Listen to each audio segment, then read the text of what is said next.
Kidney disease is a very difficult disease for people to live with. Patients are typically going to a dialysis center 3 times a week to receive a prolonged dialysis treatment or doing dialysis in the comfort of their own home overnight, every night of the week. A transplant affords people freedom from the constraints of dialysis and offers them a much better quality of life. So the amazing thing for me has been to be here from the beginning and to watch the hospital begin with the idea of we're going to provide transplant care to people who are in great need of it. Prior to now, you've had to travel a long way to obtain transplant care in the upstate of South Carolina.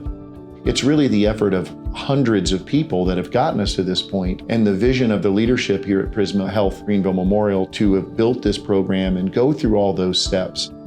My name is Michael William Robinson, and I am the first kidney transplant patient for Prisma Health.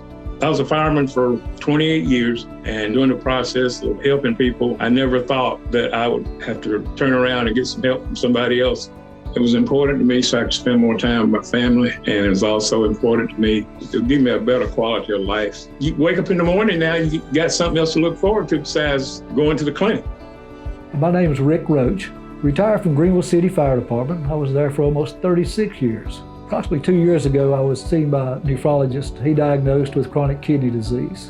And then Prisma did have the transplant center open up, and I was very lucky to get him as one of the very first ones, and had a live donor from my niece who donated her kidney, and everything's went great so far. Mike and I worked together for well over 30 years at the fire department. So the first 2 that got transplants was old retired city firefighters.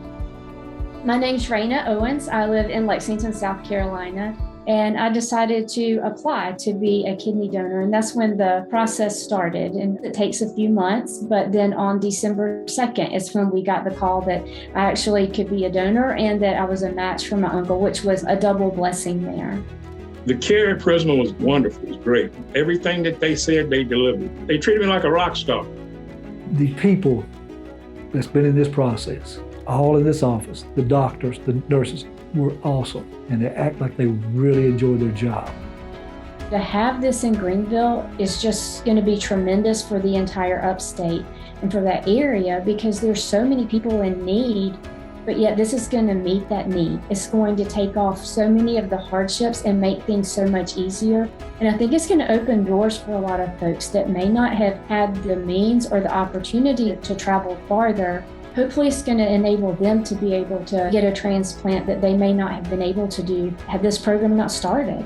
What we're hoping to do is to provide a calming, comforting environment that supports patients through their difficult time and then gives them that incredible outcome of a transplant and then helps them into the future whenever they need assistance. When you're able to see somebody firsthand who used to be dependent on dialysis and now they're not, that now has regained a higher quality of life because of a kidney transplant, I think that story will inspire other people to want to give of themselves to benefit somebody in need.